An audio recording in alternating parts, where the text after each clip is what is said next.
Hello everyone and welcome back to the channel. Please, before we get going, I'm just going to say like, subscribe, comment, let us know what you think of everything we've said today, because I'll forget to do it throughout, as I always do. And I am joined today by a good guest of mine, an old friend, Graham Falk from the, I don't even know, is it What the Falk anymore or just WTF podcast? Just WTF now. Yeah. Well, WTF yesterday, Sunderland's 2-0 defeat against Burnley. And that's what we're going to be talking about today. Sunderland's performance against Burnley.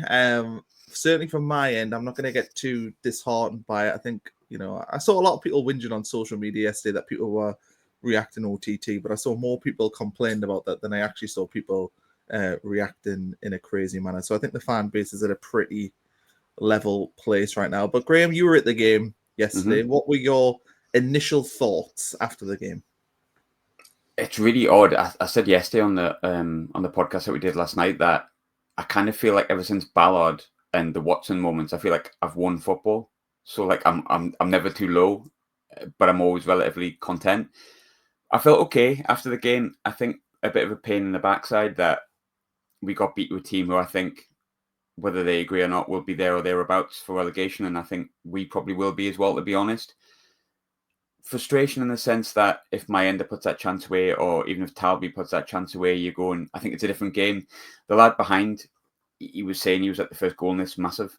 And like he's 100% correct. And I think if we get that first goal, I think the game's very, very different. Burnley are good defensively. I get the feeling Liverpool might open them up, don't get me wrong. But I think they're a relatively solid team defensively, horrendous to watch. But it works for them. And that's the most important thing. It's not horrendous to watch for their fans if they're winning games. And I think the timing of the goal is just a total killer. There's loads of caveats to it. I think, in my opinion, our best centre-half went off. And I think he's our best threat sort of in the opposition area as well as by Mayenda's chance. He's the one that obviously creates that. I think that was a big blow when he went off. And then I think when you concede the goal, it's a good goal. Like, fair play to Burnley. I think they did deserve the win. And I think the goal was a really good goal and it opened us up. It was like that moment of quality, the little back heel. I think it was a Jaden Anthony that did the little back heel. And then Collins finishes as a really good finish. And then you're chasing the game from there on in. To quote Jared Bowen, I don't think it was a 2-0 game. I think it was a 1-0 game. But like when you're chasing the game and you're going to get caught on the break, that can happen. I think it could have went either way. I think Burnley deserved it probably based on their second half performance and the fact we didn't ask enough questions.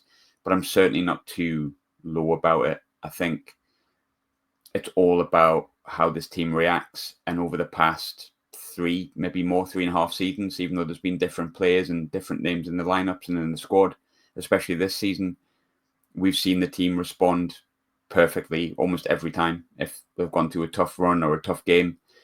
And there's a game there that's winnable. Look, if you're Burnley and you lose that game and you've got Man United, Man City, Liverpool and all those games that they've got Arsenal, you'd probably panic a little bit. If that was us, you'd be like, oh God, like how do we respond against all these teams?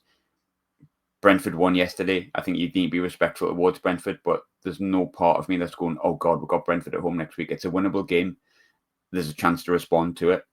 If we don't respond and we get stuck in a rut, then Burnley away getting beat becomes a bad result. If we respond next week and get a positive result, then it's soon forgot about.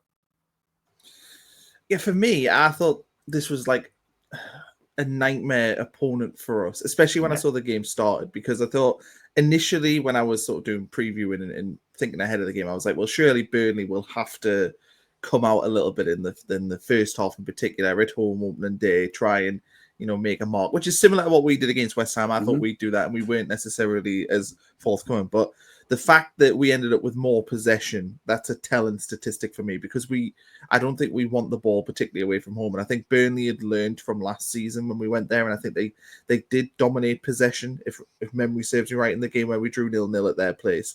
And that is basically how I know we didn't win that game, but we had 2 penalties. We should have won that game. We were the better team that day, and it was because of the possession. And I feel like we maybe fell into the trap of dominating the ball maybe a little bit too much. I think we would have been better served maybe letting Burnley have it, because there was times in that game where Burnley were literally letting our defense play the ball around just to up and down the line, and we weren't really pressing with the ball. And I thought we saw that in the second half as well, when Burnley were sat on that low block. Our pace with the ball, our ability to move it through the thirds just totally evaporated, because we are not built as a team to play against low blocks. And this is probably the only game that Sunderland will play this season in the Premier League away from home where a team will happily sit and not have the ball. And I think we were unstuck by that. I just don't think this was a good matchup for us. I don't think we helped ourselves. I love Regis Labrice. I think he's great. I think you learn from it, but I don't think he helped himself either. I think you're right in what you're saying. There's no one to break the lines. You'll sometimes see Ballard will get the ball and burst forward. Seal is not going to do that. That's all right. You know, Seal hasn't played regular senior football ever, and he hasn't played for like 18 months, and now suddenly he's playing like both games in the Premier League. Ballard's clearly very important in terms of being in the air, but there's times when you've seen it last week, he'll get the ball and he'll break forward and he'll push that midfield forward. But I think that's not Regis Labrice's fault that he wasn't available, because it's not his fault he got injured. But I don't understand, and I'm sure we'll come on to it, but I don't understand when you can't break a line why you bring Enzo on the left.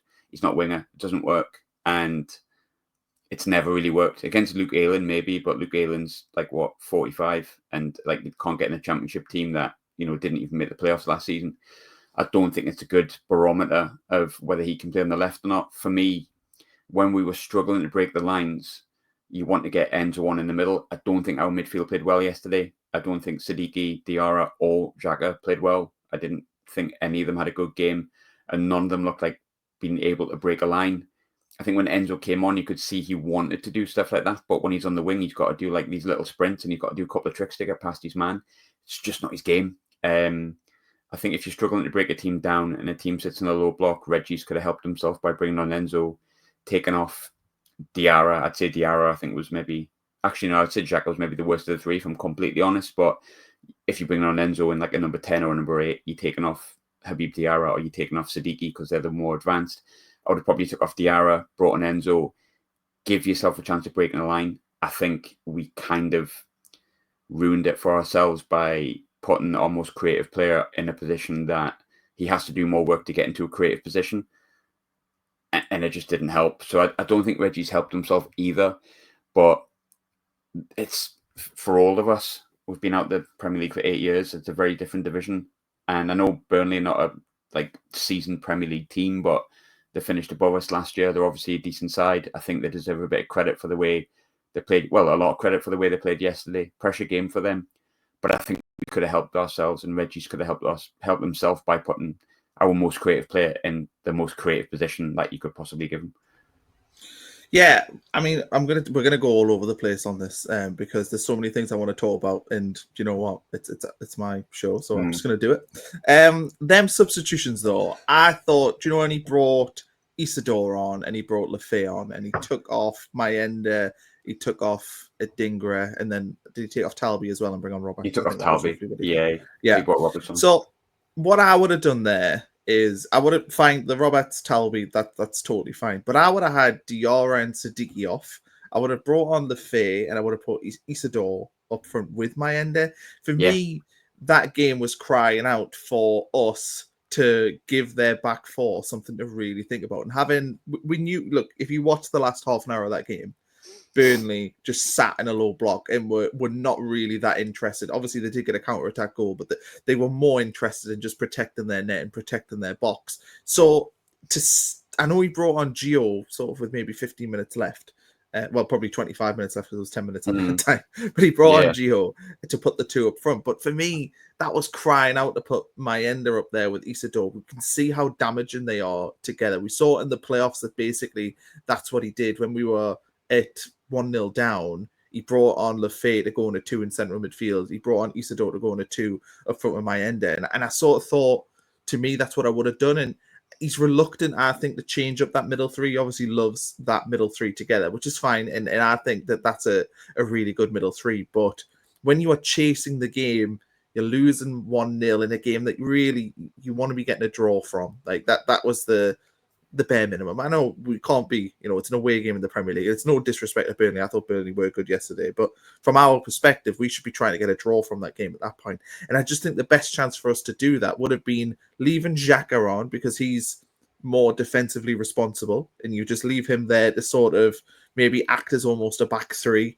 And then you push the full backs up. You get that middle of the pot. You get Enzo in there. That's what I would have done. And I think he made a mistake of basically not changing the shape at that point. It wasn't working, the 4-3-3, and to leave it as it was, for me, was an error, especially when we know the 4-4-2 has given us a lot of positivity over the last sort of 12 months. No, I 100% agree. And I find it strange that I know Mayenda missed that chance, and it's a bad chance to miss, but I found it weird that Mayenda was getting a lot of stick. Well, not a lot. He got a bit of stick on social media yesterday for missing the chance, and a lot of people saying, "Oh, if he finishes that chance," and different game. And I don't disagree with it, but I actually thought we lost a bit when Mayenda went off. I think Wilson works quite well with Mayenda. I think it's quite clear Mayenda's our best centre forward. Whether people think that's a good or a bad thing, I really like Mayenda. I think he's great. I think he's got the pace, the power, the speed to become a top Premier League striker. But he's just turned 20, so maybe patience would be the best thing to do with him. Sometimes when he misses chances, maybe not, absolutely crucify him for it. I think we lost a bit when he went off. I felt like one thing I didn't really get. I know we scored from 2 headers last week, but I felt there was a lot of crosses going in to nowhere. And I think he, outside of the one chance Mayenda had, he was feeding on scraps again a little bit like he did last week. The big concern for me, and I hate mentioning XG because I'm nearly 40 and I don't live in that world. I live in a low block to me is sitting back and all that kind of stuff. So XG always is a bit confusing, but it does have a point. There is an element where I've always seen people raise XG points and say look, this will come back to bite you, or this is a positive sign that leads to think goals will start to come because the XG is this, one, and the other. It's basically chance creation is what XG is, essentially. And we've been under 1 both weeks. And that's a bit of a worry because as much as I thought the midfield was excellent last week, loads of energy, making the right passes, Siddiqui snapping it heels, I thought yesterday it just totally lacked creativity. And I'll go back to the Enzo point again. I think you need to remedy. Okay, right, there's 2 chances. Talby should score, I think, and Mayenda should score. We know that. But you're not going to score every chance every single week. So we need to create as much opportunities as possible. And at the minute, it appears that we're creating less chances than a goal a game based on the stats. And I do feel that I don't want him to be too married to that midfield 3, as good as I think they are and as impressive as they were last week. I think at times he's going to have to bring a bit more creativity into it. And I'm surprised that he didn't go for more creativity with Enzo in midfield yesterday against a team where feasibly you fancy Sunderland could win the game. I felt we went a little bit too respectful of Burnley. And I think that didn't really help because we didn't ask enough questions. Yeah, I would agree. The clinical edge, I sort of saw this game as being very similar to our game against West Ham last week, but we were West Ham in this instance, where I think in the first half we were the better side. I was sat at half time sort of thinking, do you know what? If we can just make a couple of adjustments, we'll probably at some point get another chance, and whether we score or not, I didn't think we were that tested defensively. So I thought we're either probably going to draw it 0-0 or win the game 1-0. And then Burnley did what we did.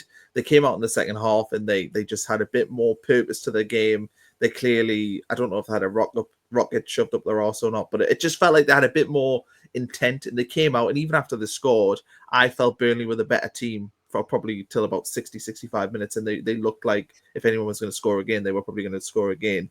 And it just felt like the same sort of game. And the key difference is just like West Ham last week, West Ham didn't take their chances when they came.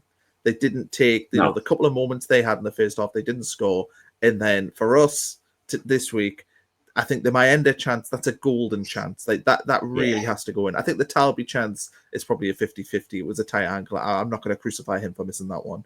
I'm not going to crucify Mayenda either, to be fair, but I thought the Mayenda one should really go in.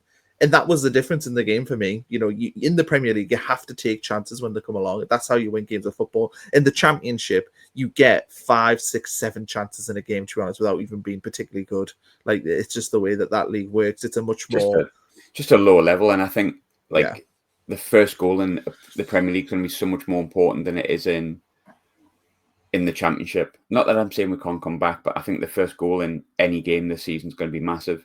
I think if West Ham get the first goal last week, totally different game. If Mayenda or Talby scores yesterday, totally different game. And I think it's no coincidence that over the first two games, the team that has scored first have gone on to be comfortable.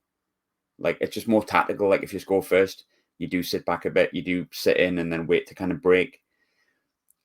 And teams don't take as many risks because they're kind of like told, if you get that goal, like, don't take any risks, don't do anything stupid. We've seen it last week with Xhaka. There was a few times we could have broke when we were 2-0 up, and he just kept it ticking over, passing sideways. And he's obviously a massively experienced Premier League player from his time at Arsenal. But yeah, look, the time of the goal was a nightmare as well. Like, I would have rather us conceded an injury time in first half, because then you can get in at half time and have that discussion. It's potentially the worst time to concede a goal, apart from maybe the last minute of extra time, as Coventry fans will, I'm sure, will attest. But it's a horrible time to concede, because everything that's just been said in the dressing room changes a bit.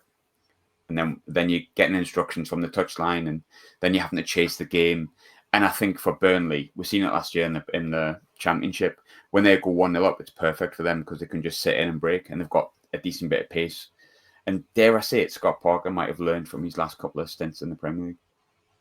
Yeah, possibly, yes. After the shambles, 4 games that he had.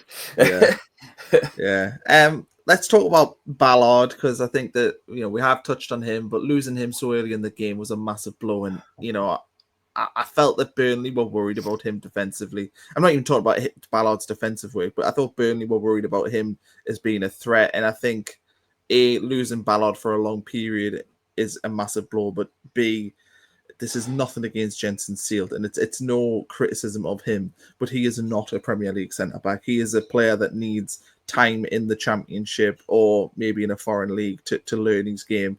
The fact that he's been thrust in this early in the season, it's criminal, sort of, really, that's the position that we're in. I think it's testament to him that he's like not looked complete out of place, but it's quite clear he's not at the level we need. And I think... Yeah, exactly. I think it's unfair to maybe expect him to be, because if you look at his career before he came to Sunderland, he's a youth team footballer at PSV. That's all he was, good youth team footballer, but he never broke into PSV's first team, although he was highly rated. And Jensen coped well last week. I thought he did really well, but it's quite clear that, like you say, he needs a year where he's playing senior football continuously, learning from his mistakes. Like, the Premier League's a harsh mistress. Like, you cannot be making mistakes, because you're going to get punished. And I do think maybe the first goal that we concede, I think if Ballard's there, it doesn't go in. And I know that sounds really silly, but I think the way he kind of like stood and just stuck his leg out, Ballard flings himself in front of it. But I tell you what, Connor, like, the thing with Ballard, it's really worrying me this morning. And I'm kind of reluctant to say it, because I absolutely love Dan Ballard. I think he's our best centre-half. And I think even if we bring in this big £30 million centre-half from Bologna, I still think Dan Ballard, for the importance he has to us in both boxes, is our best centre-half. But when are we going to get a run of games when Ballard's fit? Like, yeah, when is it going to happen? That's massive. I also thought yesterday, I kind of thought when Ballard went down, I was like, will he go and put Ronaldo at centre-back? That's kind of what I thought, because I was like, right, Burnley are playing sort of one up front. Would Ronaldo go in at centre-back and then bring Masuaku on at left-back? Would that actually make more sense? Because I thought this game, you could tell in the first 10 minutes that this was a game where both teams are going to be pretty cagey and we're going to have the ball a lot in defence, and there wasn't going to be a massive press on that. So having Ronaldo in there, I thought would have made more sense, and putting Masuaku at left back would have given us a bit more of an attacking threat that we might have needed throughout the game. And Ronaldo as well can shift over to left back, and you put yourself in a back three at times when you're attacking. Hume can tuck in on the right side. That's sort of how I would have made that decision. And look, I'm not a professional football manager. Maybe Lebris sort of thought, right, Burnley are a threat at set pieces. We want to have a bigger body in there, and Ronaldo is a left back. We don't want to play him at centre back, but I think it just in hindsight, looking at that decision, I sort of think, would that have given us a better chance in an attacking sense, but also would it have been better defensively to have that experienced next to Alderete? I mean, the other issue there is that you've then got two left footers playing centre back. Maybe that's part of the thinking as well. But yeah, I thought there was other options than bringing Seal on, and I really don't want this to come across that I hate Jensen Seal, because I think he's got a chance of being a very good footballer. But Yeah, it's just mental that he was like injured last season, but he probably was fourth choice in the Championship if he was fit. and now we're playing him in the Premier League, and he hasn't been directly at fault for anything, but No, he's also not. He's not really like he's not a net positive either. He's sort of just a zero in terms of he's not going to do much to hurt you directly. He's not going to do much to help you in another sense. he's like, you look at how many games Dan Ballard played professionally before us as well. Like even Blackpool in League One, like when he played consistently for a year, then Millwall for a year. He's had 5-6 seasons now where Ballard plays consistent, like decent level of football. Yes, it's his first year in the Premier League, but he looked like one of the best centre halves in the Championship when he was fit last year. Jensen Seal, in terms of like his experience, is a child. Like he just hasn't played. The one run of games he's had in senior football was at right back under Michael Beale, which is like it's not a good education for anyone, if we're completely honest. But I do feel like it doesn't do him favors. I know it's kind of needs must, and he'll trust himself, and you've got to show a bit of trust in the player and stuff. But I don't think it was any real surprise that he was back on the bench yesterday. I think he's been linked with a move to Nijmegen on loan. It's not going to harm him to get a season's worth of football under his belt. And do I believe you could then go on to become like a low-level Premier League footballer, a good Championship footballer, be it at Sunderland or elsewhere? I definitely do. He's got all the physical attributes to it. I think he's good on the ball. I think he looks quite calm and composed and comfortable at times. But to chuck him into a Premier League season and expect him to flourish the way that Dan Ballard does is just not going to work. I tell you one thing you mentioned before about changing the formation. I thought he was our best player yesterday, Hume, but I thought he was actually a little bit restricted because he was covering Sealed so much. You could clearly see Burnley went, that's the weak link the minute he came on. They were targeting him quite a bit, and Hume tucked in a bit more to try and protect him, and we lost him going forward offensively. And I think that didn't really help Talby, who kind of slowly faded more and more in the game because Hume wasn't able to support as much. And it does make me wonder, and I'm sure Regis sort of like, to me, he hinted at it. I can't remember what he said, but I do wonder if there's a way we could, if Ballard's injury is bad, which I pray it isn't, I really don't want it to be, but I think when Ballard goes down, we know we're going to be missing him for 6 weeks. That's been kind of par for the course, unfortunately, for Dan Ballard, and it is a real big worry because I think Dan Ballard's got all the potential to be a £40 million defender if he's fit and he continues the form he's shown over the past 4 games, but he plays 4 games, he's out for 6. I think he played 16 games in his first season, broke his foot in the first game. He actually played 43 in the Michael Beale season. And then last season, he played 23 games. That's not consistent enough, although it isn't like you can't write him off. He's not fit enough for us, unfortunately. I also feel the same about Aji Elisi, who I think is a really good defender, but he's just not fit enough. And it's really unfortunate. So it makes me wonder with this injury that Ballard has, if it is a bad one or one that's going to keep him out for longer than the international break. I feel like Regis hinted at this in his press conference during the week.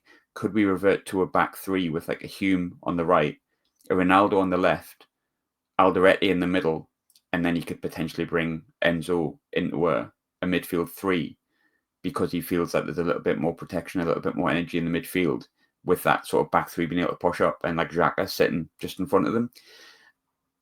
It's something different. It's something he hasn't played before. I wouldn't be massively against having a back 3 of like a Hume, like an Alderete or, Lakimi if he comes in or something like that. And then Ronaldo on the left if Ballard's injury is bad. And then revert back to your wing backs. I don't think it would be the worst case scenario.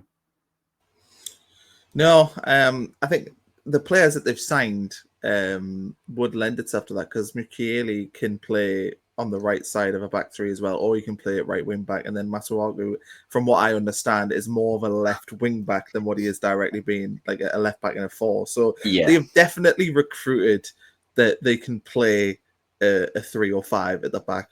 My only concern with that is just seeing how horrendous West Ham have been with their back 3 at the start of the season. Watching them on Friday night, that was not a testament to what a back 3. It's a difficult formation to play the win at, Connor, because like I think when you play with wing backs, the wing backs are meant to be more attacking. And Masuaku, from what I've seen, I think a West Ham fan described him to me as vibes, and that meant he cannot defend, but he's quite good and tricky on the ball.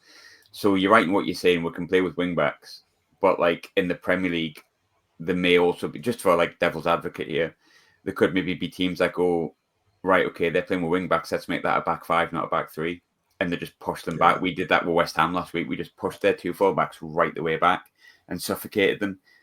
And we're not an experienced Premier League team. If we can do it, like Premier League teams are going to go, all right, okay, they think they're going to play wing-backs. We'll just make that back 5, no bother. So there's that as well. But look, it's all the learning curve and the fun of being back in the Premier League. It's we're going to learn a little bit on the job. We're going to have a little bit of experience in there with the likes of Xhaka and, the players that have played in the Premier League that can help us along. But, God, it's better than discussing whether we play a back 5 with Gillingham away, isn't it? Jesus. Yeah, no, it absolutely is. I want to touch as well a little bit on Patrick Roberts. I thought when he came on, he actually looked very, very good. And I think you could tell with him that he's desperate to prove that he can be a player in this squad and can play games. And I thought he came on and he was one of the only players we had that was trying to feed the ball sort of directly at their back 4. And I thought he looked busy. And I sort of just think I look at, Talby seemingly has got that right wing position and that's his. But Roberts did nothing to show to me that he couldn't take that position and can't play right wing in the Premier League. I know they're looking at seemingly a right-sided forward. I actually think they should be looking more at a left-sided forward than a right-sided forward. That's by the by. I think that Patrick Roberts can do a job for us in the Premier League, and I think that he should be potentially next weekend, and we will touch on Brentford in a minute, but I could see him going, do you know what, maybe we will give him a go to start the game against Brentford, because Talby's been fine, but Talby's not been outstanding. I don't think he should have that place nailed down. I don't think he's done enough to say, wow, you're the starting right winger. So Roberts, when he came on, I thought was more of a threat than Talby. Different situation, because obviously we were chasing the game and he didn't have as much responsibilities defensively as Talby, but I didn't think Roberts did particularly bad, and I think he should be back sort of in the thinking to start games. I mean, if there's anyone here who doesn't like Patrick Robertson, doesn't think he's good enough, turn off now, because, I know Connor's show, so maybe subscribe, but turn off or fast forward to this bit, because you're speaking to Patrick Roberts' biggest fan. I love Patrick Roberts, and I always have done. And I think the thing that gets labelled at Patrick a lot is, oh yeah, but his end product's not that great. And it's maybe a case of like what I talked about before, old man things that we're kind of stuck on our ways and don't like XG. But the amount of like second assists Patrick gets, like, creating the goal, basically, if you want a better phrase, like the assist to the assist or whatever it may be. And I know people look at goals and assists, and I definitely think you can score more. You definitely need to get more on the end of things himself. Like when he was at Celtic, he used to get 7-8 goals a season at points in the 3 loan spells he had there. He doesn't do that enough. He doesn't score enough. And he can be dead frustrating, but he opens stuff up for us like an awful lot. I think if you go back to the start of last season, he's involved in like almost every goal. You might not get the direct assist because Alan Brown decides to get on the end of a Mayenda shot on the line, and that takes assist away from him. Portsmouth players kick the ball off each other, and he gets an assist taken away from him for that. But if you look at I think the last 7 games, the first 7 games of last season, he's involved in absolutely everything, and he's not infallible. There's a reason he ended up at Sunderland on a free transfer originally, which I know became 2 million when we got promoted and stuff. But there's a reason he ended up in League One with Sunderland, and that was because he can be inconsistent. But I just think Patrick creates so much for us. I think he does a lot more than what people think. I think defensively, he works his absolute knackers off. And I think there was a guy in the crowd yesterday, and he said about Ronaldo, he was really happy with how Ronaldo was playing in the first half, and he went, oh, we might as well just sell Sirkin because he's not going to get back in. And I says, well, no, not really. What happened if Ronaldo gets injured? And he went, oh, well, yeah, but, Sirkin this, Sirkin that. And I says, like, it's a squad game. We're going to need these players. It's not like, this is not Toy Story where, like, you get the toy, they're like, oh, I don't want to play with you anymore. Like, these boys got us up, and they earned promotion themselves, which means they're part of the squad and they can add stuff to it. I personally think Dennis Sirkin can play a part in it. I definitely believe Patrick Roberts can, and I'm not advocating Patrick Roberts to play right wing every single game and should play 90 minutes.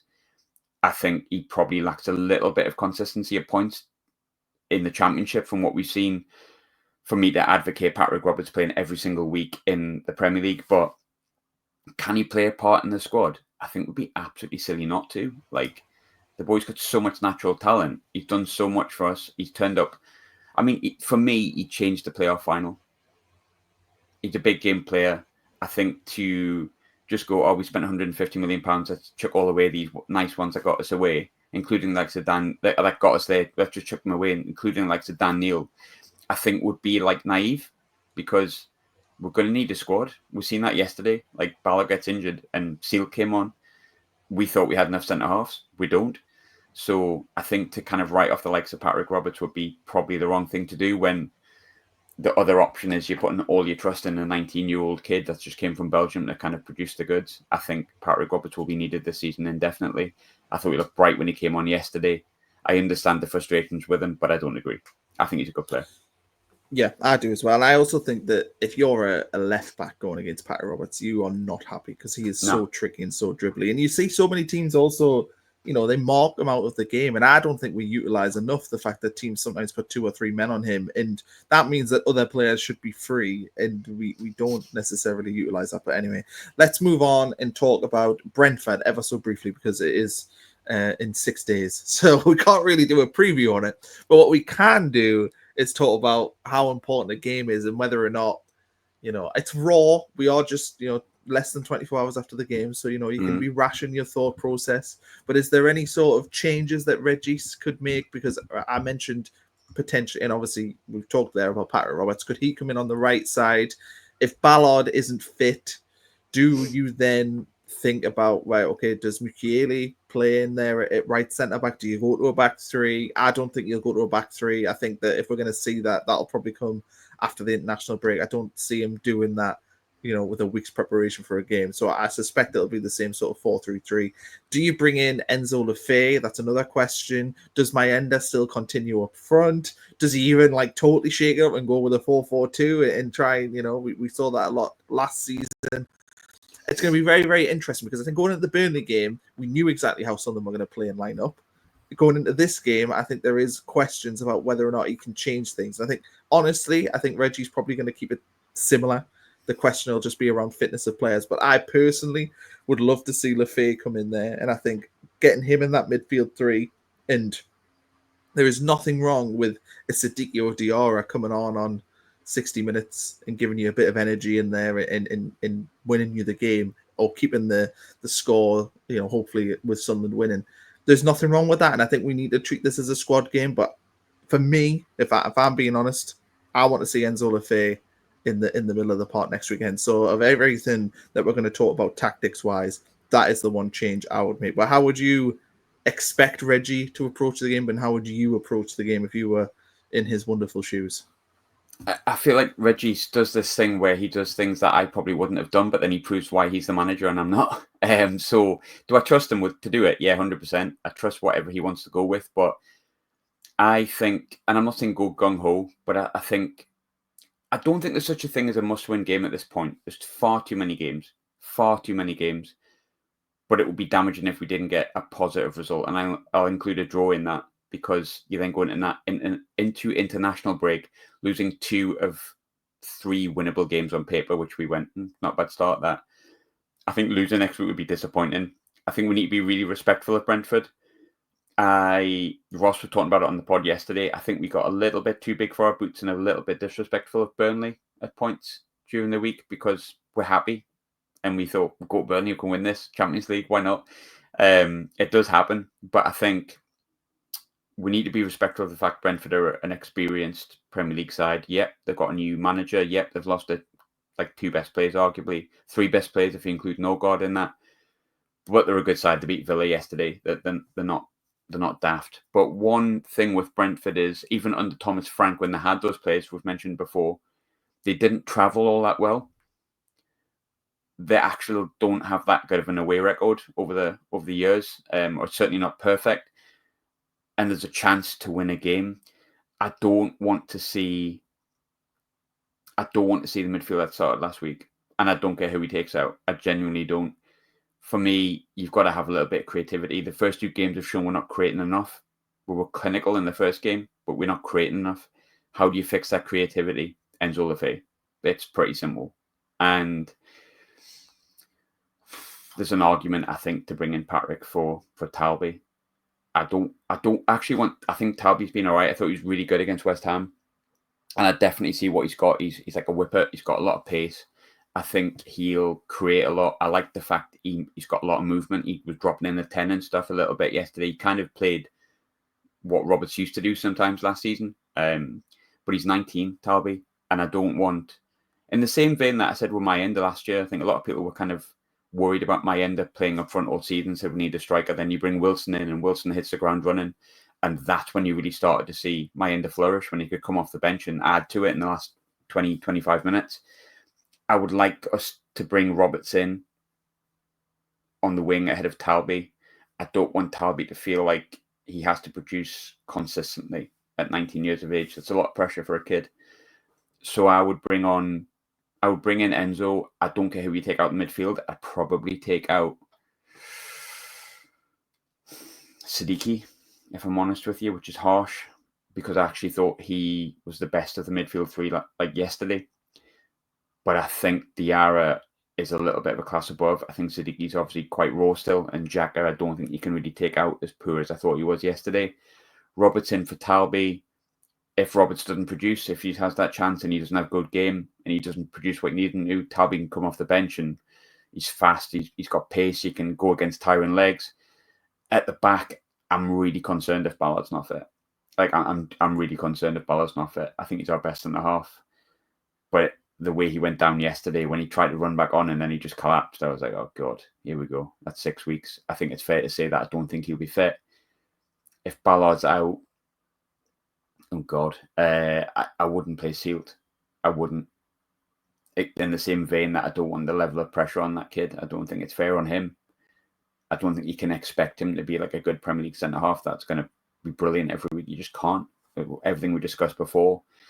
So then who do you bring in? You could bring in Noni. I'm not going to try and pronounce his second name. We'll just call him Noni for them now. And then do you take Mayenda out? Not for me. Not at the moment.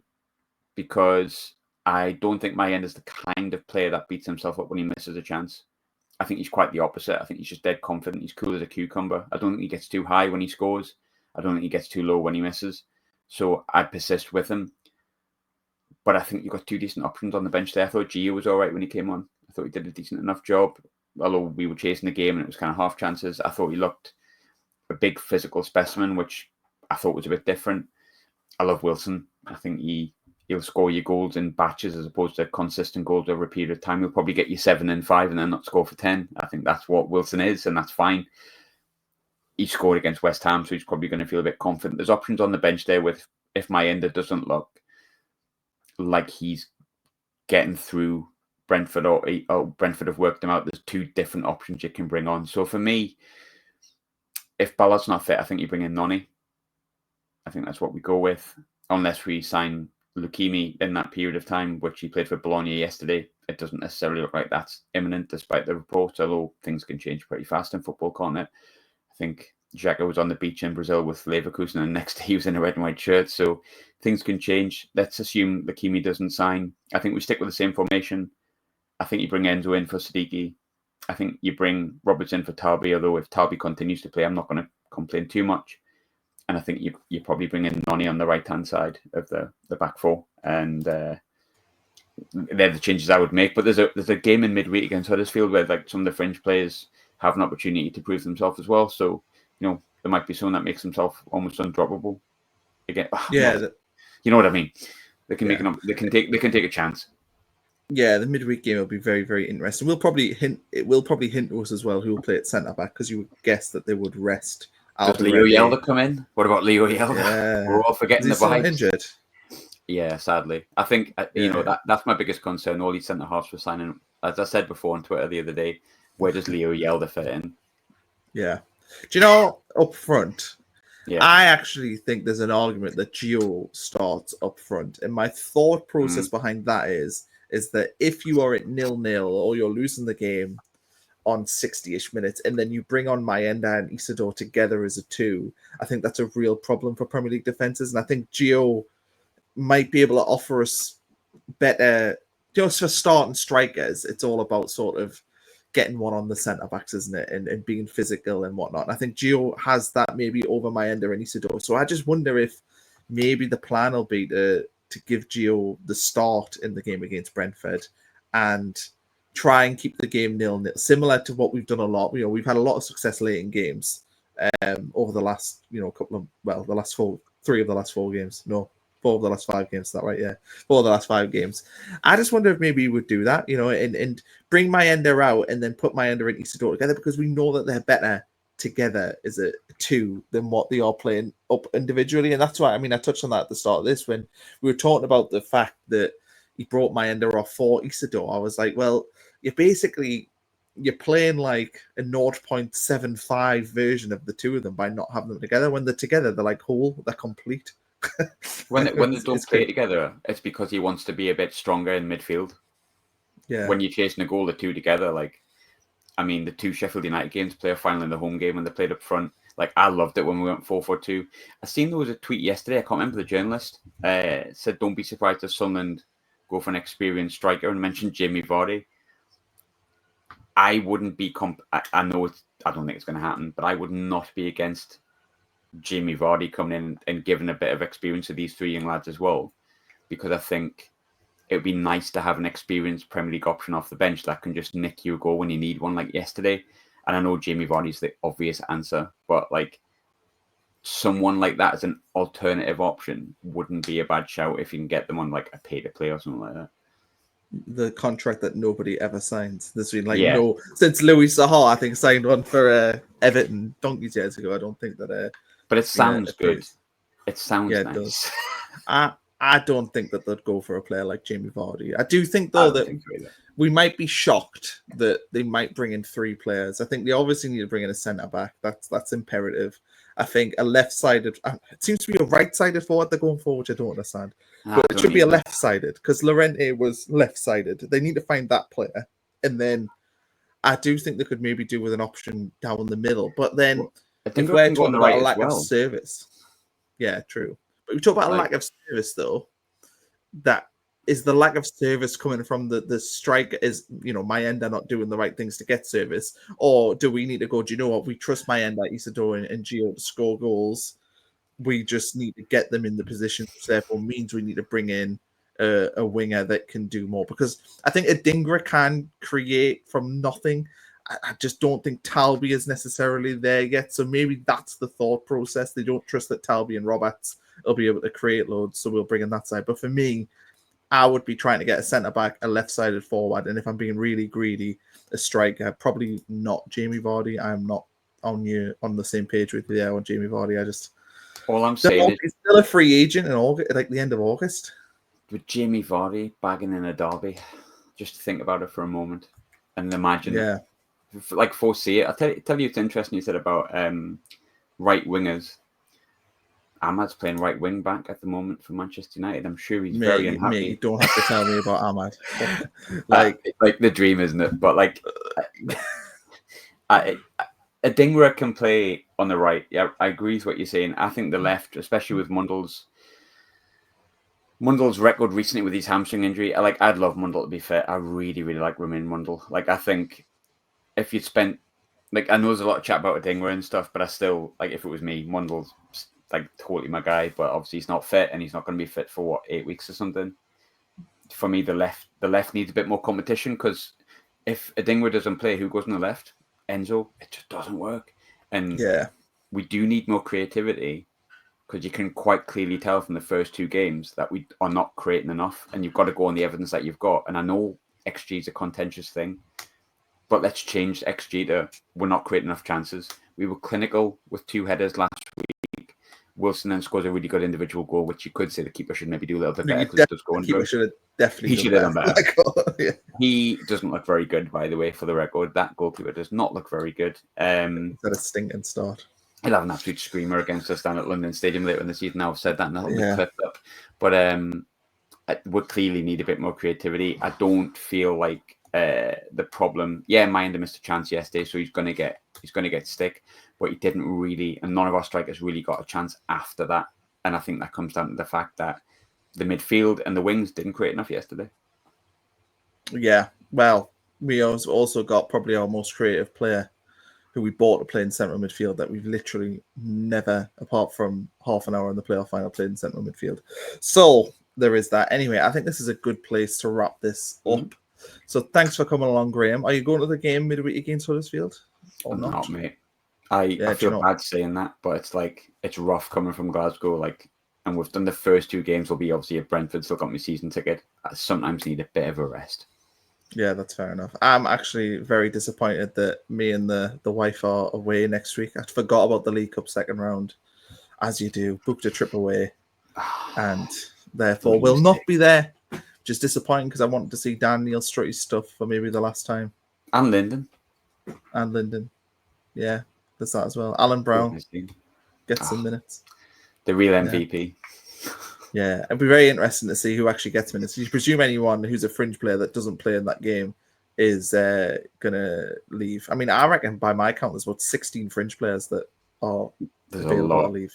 I mean, Paveda being the prime example of a fringe player who's currently tearing it up in the Premier League 2, I think. So, and he looks very different with that little pencil mustache. I think that should be a sign that he wants back in the team. He wants to make an impression. He's grew a mustache and he's made it a pencil one, so he's really meaning business. He's definitely buying into the Mexican idea, doesn't he? Because the little pencil mustache would suit very well in, I think, Cancun.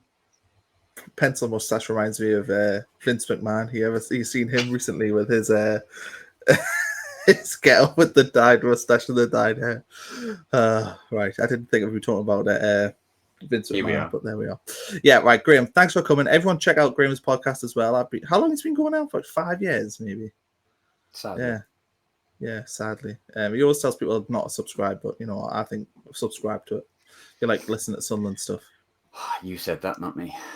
Yeah, if you like listening to Sunderland stuff, give Graham a listen. You should bring video in though. Like, I don't know what, like on YouTube, I feel like a video works better.